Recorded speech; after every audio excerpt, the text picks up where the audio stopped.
Continuamos ainda falando sobre esse conflito que acontece lá no Oriente Médio, e isso por conta da escalada, né, que vem desse conflito. Aumenta então a preocupação com o petróleo ganha ainda mais força. O Estreito de Hormuz, uma das principais rotas de transporte de petróleo do mundo, ele segue no centro da tensão, com restrições na passagem de navios e também ataques a infraestruturas estratégicas na região.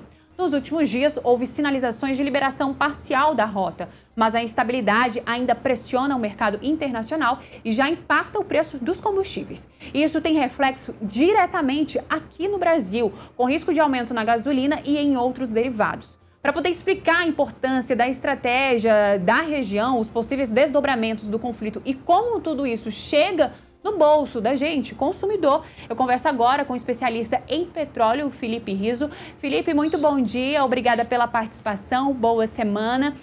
A gente estava conversando agora há pouco... Muito bom dia, Marina. A gente estava conversando agora há pouco com um especialista de relações internacionais, ele trouxe um pouco para a gente sobre toda essa questão do Estreito de Hormuz, mas eu preciso que você traga para a gente, né, como consumidor, como isso pode afetar diretamente a gente aqui no Brasil, né, do outro lado, lá do Oriente Médio, como esse fechamento do Estreito de Hormuz vem diretamente para o nosso bolso? Bom dia, Marília. Eu acho que a principal questão é que o impacto direto que nós teremos, diferente do resto do mundo, é que haverá combustível na maior parte dos combustíveis, ou seja, gás e gasolina, um pequeno impacto no diesel, e que, no caso, não temos reservas suficientes para poder oferecer de diesel para toda a população. E hoje, 20 países do mundo já estão em estado de emergência ou racionamento.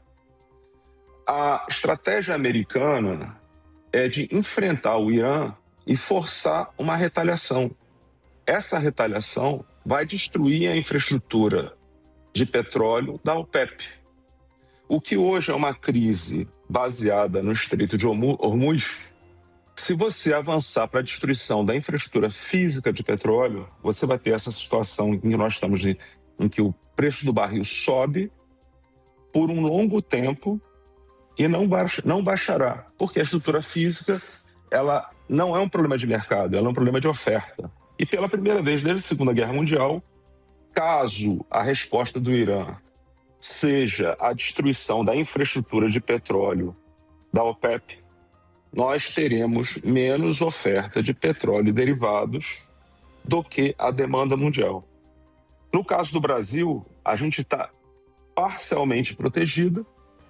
Nosso maior problema é o diesel. Existe um problema de fertilizantes grave, muito grave. Se a Petrobras não tivesse, nos últimos 2 anos, retomado a produção de ureia, a gente estaria com 100% do produto importado. Hoje a gente tem 25% de produção dentro das nossas fronteiras. Mas nós temos que resolver como trazer ureia e fosfato para o plantio em outubro. Essa é a questão fundamental para a gente.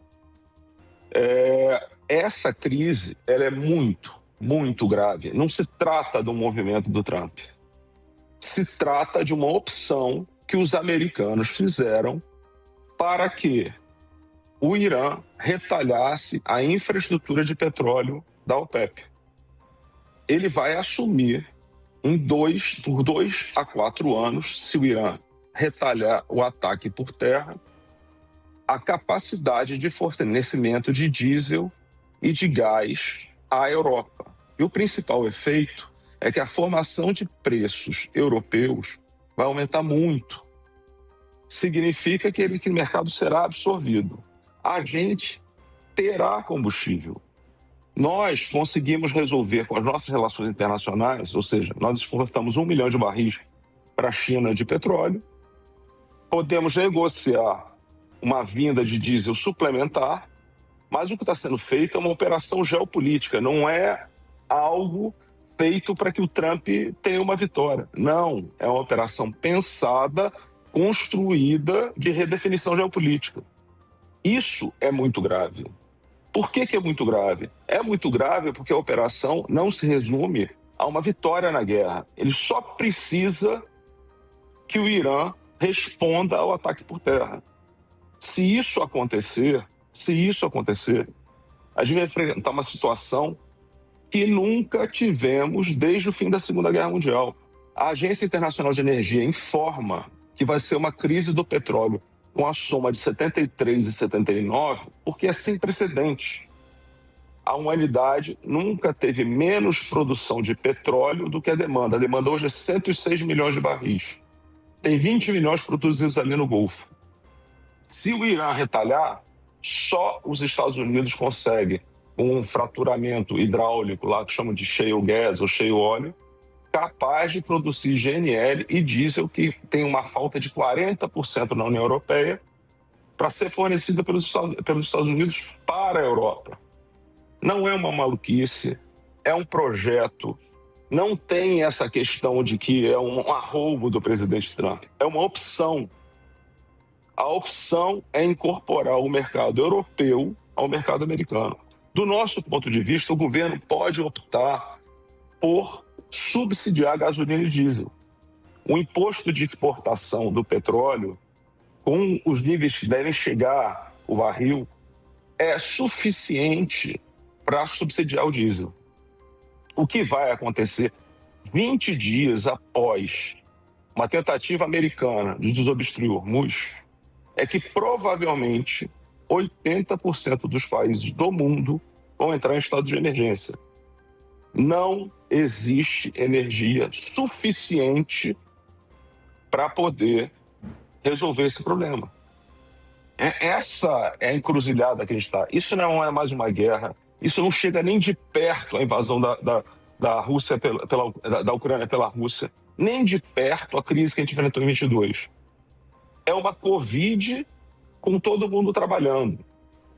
É isso que eu acho, que minha preocupação. Eu vi a ANP se mexendo para que a Petrobras vendesse mais diesel. Não é disso que se trata. Se trata de estocar diesel, preparar para a safra, que é em outubro, para a safra não, para o plantio, que é em outubro, porque a crise é de grandes dimensões. Esse movimento nunca foi tentado e está em operação. Os Estados Unidos vão tentar fazer uma operação terrestre no Irã e a única saída para o Irã é atacar a Arábia Saudita, Emirados Árabes Unidos e Catar.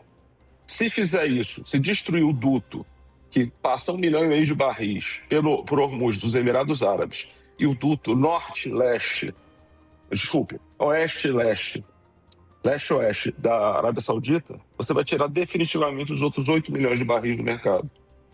Os Houthis só entraram na operação para segurar a Arábia Saudita. Se isso acontecer,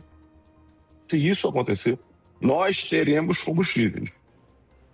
Teremos combustíveis porque a gente produz, a gente tem a Petrobras, a gente tem como fazer, mas os preços vão ser altos. Só não serão altos se o governo definir, e eu acho que tem que definir, é preciso subsidiar a operação. Isso não é uma manobra de modus operandi intervencionista do governo. Entendam, o que está em jogo agora é um processo de economia de guerra. Abril vai ser decisivo. Se os Estados Unidos tentarem a operação, nós nunca passamos por isso. Felipe, na sua avaliação hoje, qual é o risco, né, da situação chegar a esse agravamento que você tão bem explicou para a gente em relação ao petróleo? Qual é as chances, né? Um mês depois do conflito, a gente vendo aí, a gente trouxe informação, né, que o Paquistão disse, né, que deve liberar ali o Estreito de Hormuz para poder passar alguns barris. O Donald Trump falando em cessar por alguns dias, mas ele quer também a liberação ali do Estreito de Hormuz. Qual a chance hoje da situação chegar a esse agravamento? O Estreito de Hormuz estava aberto antes dos Estados Unidos atacarem o Irã. Ele vai atacar o Irã para o Irã fechar o Estreito de Hormuz e ele escolher atacar por terra para que ele destrua a infraestrutura da OPEP. E aí o Estreito de Hormuz vai abrir de novo. Mas de que adianta abrir se você não tem infraestrutura produtiva? Isso é questão de engenharia. Tem que reconstruir. Leva tempo. A situação estará dada com a retaliação do Irã. Essa é a doutrina de guerra do Irã. É uma superpotência numa guerra assimétrica contra uma potência mediana com a capacidade de mísseis de 4 mil quilômetros de alcance e com capacidade de destruir a infraestrutura da OPEP no Oriente Médio. É o que o Irã tem que fazer por uma questão existencial para que a guerra pare. Eles vão fazer. Sobre se a questão é um projeto de Estado americano, e me parece que seja, é 100% de chance disso acontecer. Eu não vejo por que retroceder antes da tentativa de abertura se os Estados Unidos são vitoriosos por todos os pontos de vista. O shale gas, o processo de produção, que antes os Estados Unidos era importador líquido até 2012, de 7 milhões de barris, fez com que a produção de petróleo americana chegasse a 14 milhões de barris. Com essa crise, com a perfuração na região de Texas, da Costa do Norte e Pensilvânia, pode chegar a 20 milhões. Os Estados Unidos, sem a confusão do Golfo, pode assumir o lugar da OPEP por 2 a 4 anos para poder ditar e se beneficiar do aumento do custo de energia, possibilitar a redução da competitividade de todas as indústrias do mercado europeu pelo aumento da formação de preços do petróleo. Essa é a questão que está em jogo. Não tem a questão de nuclear, não existe isso. É uma questão de como reindustrializar os Estados Unidos. Essa é a questão que está desde 2013, em que os democratas e os republicanos se batem. Tentaram algumas operações para poder aumentar o mercado de consumo americano, para que pudesse forçar uma reindustrialização. As tarifas, essa guerra, tudo tem um objetivo único. Como eu trago recursos para reindustrializar o meio americano e resolver um problema de um tecido social que está esgarçado, onde tem gente muito rica e gente muito pobre, ou tem uma vida mais adequada. Mas o filho do americano, pela primeira vez, desde a Segunda Guerra, vai ter uma perspectiva de futuro pior. Essa é a discussão que passou entre Hillary e Trump, governo Biden, ou mesmo agora com os Estados Unidos. O processo é: Trump tenta reindustrializar os Estados Unidos. Quem vai financiar isso? A opção do Irã é que as reservas europeias forneçam o dinheiro suficiente para reindustrializar os Estados Unidos.